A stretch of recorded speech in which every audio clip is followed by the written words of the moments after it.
मुझे डिसाइड कर लेना चाहिए कि मैं ऑप्शनल कौन सा चूज़ करूँ, बट 26 सब्जेक्ट है, उसमें से मैं क्या चूज़ करूँ? एक काम करती हूँ, जीएस का तो कुछ प्रिपरेशन हो गया है, वैसा सब्जेक्ट चुनती हूँ ना जो जीएस में भी आता हो, दोनों साथ साथ हो जाएगा। बट मेरे दोस्तों का तो कहना है कि पब्लिक एडमिनिस्ट्रेशन में मार्क्स अच्छे आ जाते हैं। यार इस बार के टॉपर का सब्जेक्ट ना सोशियोलॉजी था, उसमें मार्क्स बहुत उठ रहे होंगे, मैं वही ले लेती हूँ। कौन सा लूँ मैं? आप सभी को ये सारे कन्फ्यूज़न होते होंगे ऑप्शनल चूज़ करते टाइम, बट मैंने कैसे चुना था अपना ऑप्शनल, तो मेरा कम से कम टाइम लगे उसके लिए मैंने कौन सा तरीका अपनाया था, मैं आपके साथ शेयर करती हूँ। तो सबसे पहले यूपीएससी के ऑप्शनल के लिए जो 26 सब्जेक्ट का चार्ट होता है, आप उसको निकालो एंड उसमें एनालाइज करो कि कौन कौन से ऐसे सब्जेक्ट्स हैं जिसको आप बिल्कुल भी नहीं लेने वाले हो। हाँ, पहले आपको ये देखना है, तो आप उन सारे सब्जेक्ट को साइड कर लो जिसको आपने देख लिया कि आपको बिल्कुल नहीं लेना है, और दूसरा अपना एक नोट बनाओ जिसमें आपको लगता है कि आप ये सब्जेक्ट ले सकते हो। एंड इस तरीके से जो 26 सब्जेक्ट है वो क्रिस्प होकर के एटलीस्ट 10-12 ऐसे सब्जेक्ट हो जाएंगे। अब उस लिस्ट को आपको और छोटा करना है, जिसका क्राइटेरिया होगा कि किन सब्जेक्ट को पढ़ने पे, जिसका नाम देखने पे आपको ये लगे कि हाँ इसके रिलेटेड चीज़ें मैंने पहले पढ़ी हैं, कुछ टॉपिक्स हैं जो उसके रिलेटेड मैंने देखी हो, सुनी हो, पढ़ी हो। ऐसे करके आप 3-4 सब्जेक्ट पे आओ, आपके लिस्ट में यहाँ 3-4 सब्जेक्ट पे आप पहुँच जाओ कि हाँ ये 3-4 सब्जेक्ट है जिसमें से कोई एक मैं चूज़ कर सकता हूँ या कर सकती हूँ। आपका काम यहाँ बहुत ही आसान हो जाएगा। फिर यहाँ से आप क्या करोगे, आपने जो 3-4 सब्जेक्ट निकाले हैं, समझ के चलो आपने 4 सब्जेक्ट निकाले हैं, उसमें से 99% का ऐसा होगा कि उनका ग्रेजुएशन का सब्जेक्ट उसमें होगा। आप उस सब्जेक्ट को एक दूसरी लिस्ट में लिख दो, ओके। एंड देयर आफ्टर आपके पास बचते हैं 3 सब्जेक्ट।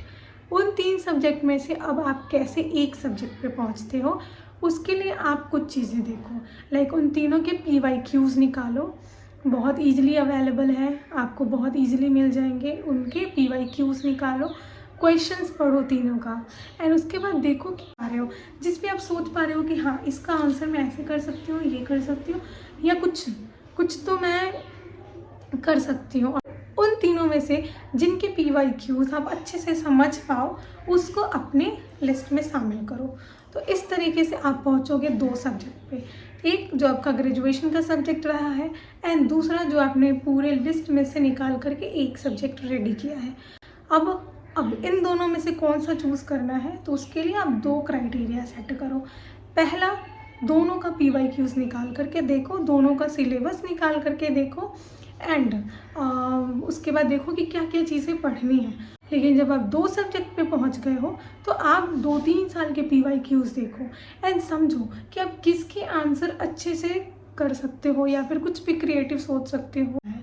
मतलब कौन सा है जहाँ पे आप अपना बेस्ट दे पाओगे।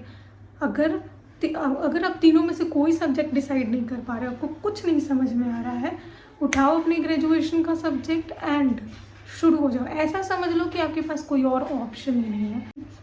अगर आप 2 सब्जेक्ट पे आ गए हो तो एक सब्जेक्ट यहाँ से चूज़ करो एंड उसके बाद ऐसा समझ लो कि कोई और ऑप्शन है ही नहीं एंड उस पर काम करना शुरू कर दो। प्रिपरेशन के साथ साथ आप उसका सिलेबस, उसका PYQs हमेशा देखते रहना। हाँ, बस इतना ही किया था मैंने भी, और मैं आपको भी यही सजेस्ट करूँगी कि आप इसी तरीके से एक कोई भी सब्जेक्ट चुनो एंड जब आपने चुन लिया है तो बस पढ़ना शुरू कर दो। सोच लो आपके पास कोई और ऑप्शन था ही नहीं, आपने वही चूज़ किया है। एंड बाकी लोगों की बातों में मत आना, आपने जो चूज़ किया आप खुद से चूज़ करना। कोई दोस्त अगर ये सब्जेक्ट ले लिया, जो टॉपर रहा है उसका ये ऑप्शनल रहा है, इन सारे कन्फ्यूज़न में आप बिल्कुल भी मत पढ़ना। आप अपना सब्जेक्ट खुद से चूज़ करना एंड उस पर काम करना शुरू कर देना। आप ऑप्शनल में अपना क्वालिटी टाइम दो, अपना बहुत सारा टाइम मत दो। ऑप्शनल चूज़ करने में टाइम तो मैं ऐसा नहीं कहूँगी कि झटपट कोई भी उठा लो।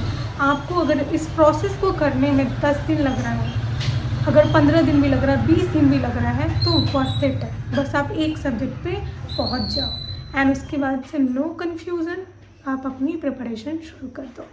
तो ये था मेरे एक्सपीरियंस के बेसिस पे ऑप्शनल चूज़ करने का तरीका। अगर आपको ये अच्छा लगा हो तो वीडियो को लाइक ज़रूर कर दें एंड ये तरीका अपना करके ज़रूर देखें। आपके लिए काफ़ी इजी हो जाएगा ऑप्शनल चूज़ करना एंड आप ज़्यादा कंफ्यूज्ड भी नहीं रहोगे, क्योंकि अगर आप खुद से अपना ऑप्शनल चूज़ करोगे तो आपके मन में वो डाउट आएगा ही नहीं कि चेंज। अगर दूसरों पे डिपेंड हो करके अपना ऑप्शनल चूज़ करोगे तो आपको बार बार चेंज करने की प्रॉब्लम आएगी। सो बाय।